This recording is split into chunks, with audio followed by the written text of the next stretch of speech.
इस कथा को जो पढ़ेगा उसे 84 लाख योनियों से मुक्ति मिल जाएगी। जय श्री कृष्ण। दोस्तों, आपका स्वागत है। दोस्तों, एक बार की बात है कि यशोदा मैया प्रभु श्री कृष्ण के उल्हानों से तंग आ गई और छड़ी लेकर श्री कृष्ण की ओर दौड़ी। जब प्रभु ने अपनी मैया को क्रोध में देखा तो वह अपना बचाव करने के लिए भागने लगी। भागते भागते श्री कृष्ण एक कुम्हार के पास पहुँचे। कुम्हार तो अपने मिट्टी के घड़े बनाने में व्यस्त था, लेकिन जैसे ही कुम्हार ने श्री कृष्ण को देखा तो वह बहुत प्रसन्न हुआ। कुम्हार जानता था कि श्री कृष्ण साक्षात परमेश्वर है। तब प्रभु ने कुम्हार से कहा कि कुम्हार जी, आज मेरी मैया मुझ पर बहुत क्रोधित है। मैया छड़ी लेकर मेरे पीछे आ रही है। मैया, मुझे कहीं छुपा लो। तब कुम्हार ने श्री कृष्ण को एक बड़े से मटके के पीछे छिपा दिया। कुछ ही क्षणों में मैया यशोदा भी वहां आ गई और कुम्हार से पूछने लगी, क्यों रे कुम्हार, तूने मेरे कन्हैया को कहीं देखा है क्या? कुम्हार ने कह दिया, नहीं मैया, मैंने कन्हैया को नहीं देखा। श्री कृष्ण ने ये सब बातें बड़े से घड़े के नीचे छुपकर सुन रहे थे। मैया तो वहाँ से चली गई। अब प्रभु श्री कृष्ण कुम्हार से कहते हैं, कुम्हार जी, यदि मैया चली गई हूँ तो मुझ इस घड़े से बाहर निकालो। कुम्हार बोला, ऐसे नहीं प्रभु जी, पहले मुझे 84 लाख योनियों से के बंधन से मुक्त करने का वचन दो। भगवान मुस्कुराए और कहा, ठीक है, मैं तुम्हें 84 लाख योनियों से मुक्त करने का वचन देता हूँ।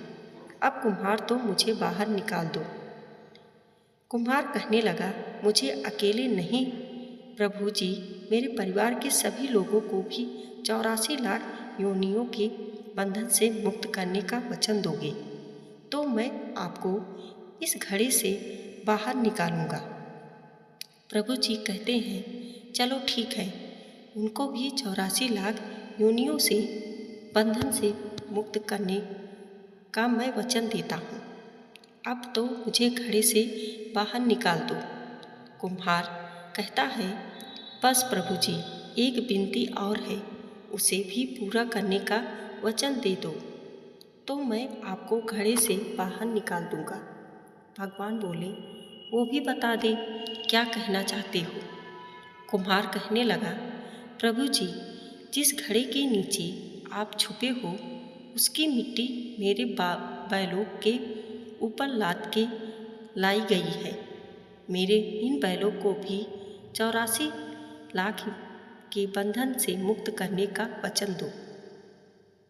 भगवान ने कुम्हार के प्रेम पर प्रसन्न होकर उन बैलों को भी 84 के बंधन से मुक्त होने का वचन दिया।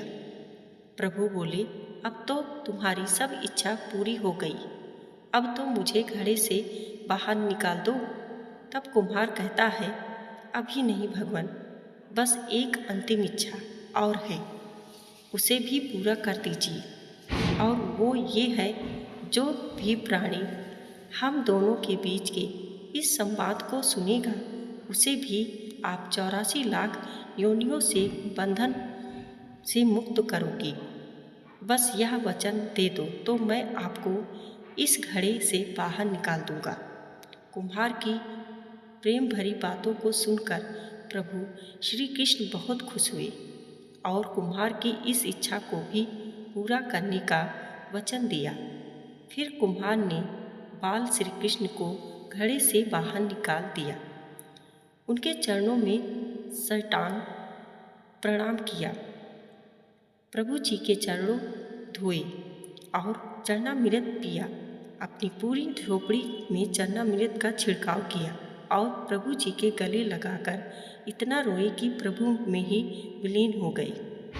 जरा सोच कर देखिए, जो बाल श्री कृष्ण 7 कोस लंबे चौड़े गोवर्धन पर्वत को अपनी 51वीं अंगुली के पर भी उठा सकते हैं, तो वो एक घड़ा नहीं उठा सकते थे, लेकिन बिना प्रेम रिझे नहीं नटवर नंद किशोर। कोई कितने भी यज्ञ करे, अनुष्ठान करे, कितना भी दान करे, चाहे कितने भी भक्ति करे, लेकिन जब तक मन में प्राण मात्र के लिए प्रेम नहीं होगा, प्रेम प्रभु श्री कृष्ण नहीं मिल सकते।